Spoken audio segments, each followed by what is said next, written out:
السلام عليكم ورحمة الله وبركاته. ازيكم عاملين ايه؟ يا رب تكونوا بخير. النهاردة معنا فكرة جديدة حبيت اشاركها معاكم ويا رب تنال اعجابكم.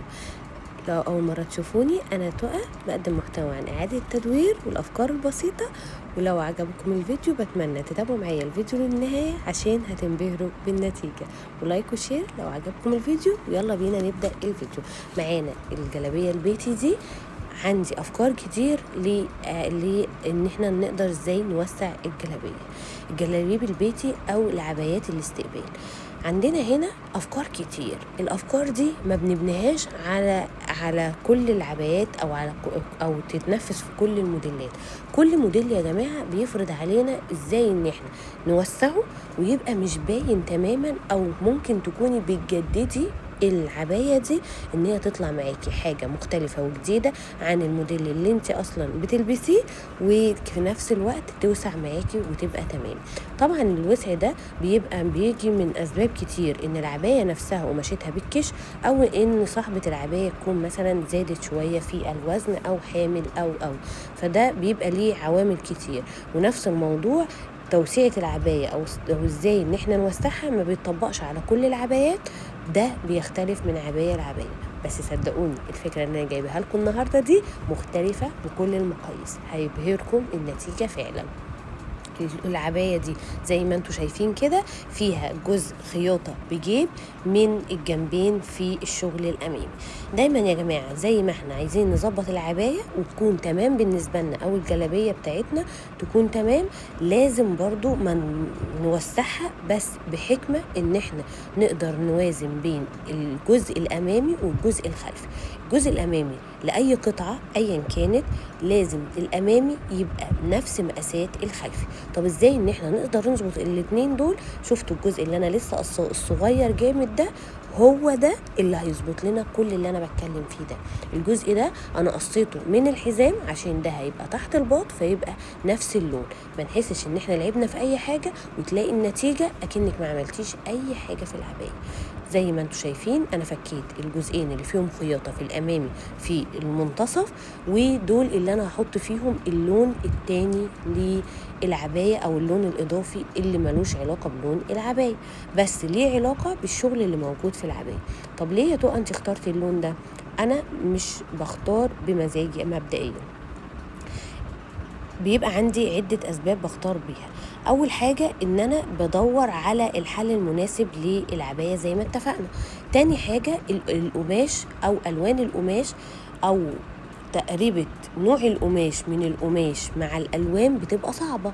يعني أكيد مش هتلاقي قماش قريب من القماش وفي نفس الوقت اللون اللي انت عايزاه بالظبط أو الدرجة بالظبط، فبالتالي ان انت بتحاولي بتقربيه على بناء عن ايه؟ بنقربه برضو زي ما اتفقنا بناء على قصة القماشة، على قصة العباية، وتاني حاجة على الشغل اللي موجود فيها. لو الشغل ده فيه كذا لون بيريحك جدا. ليه بقى؟ بتختاري اي لون. طبعا شغل العباية هنا كان فيه الوان كتير، فان احنا نقدر نجيب اي لون والدرجة مناسبة ليه، بحيث احنا هنا اخترنا اللون اللي احنا ضفناه ده.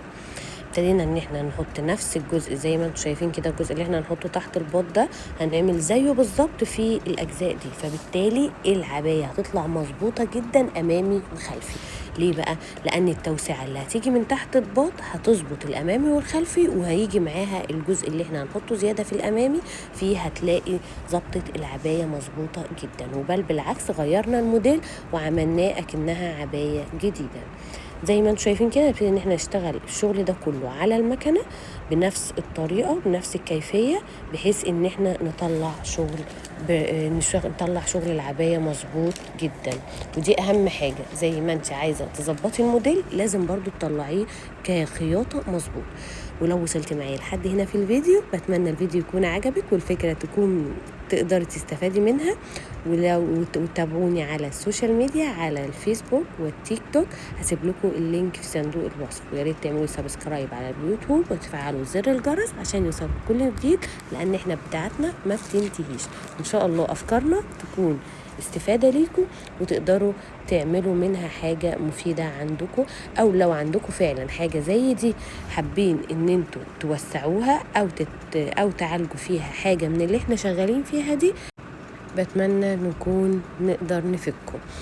وزي ما انتوا شايفين كده في الفيديو، بتمنى يكون الدنيا واضحة معاكم. ده الجزء اللي تحت الباط، هنركب الحزام على طول بالجزء اللي تحت الباط، بحيث ان احنا يكون طبعا كل الشغل ده زي ما ركبناه بنرجع نسرفله كله، نسرفل العباية كلها بشغلها كله، بحيث ان احنا نكون ظبطنا شغلنا، رجعنا كل حاجة لأصلها.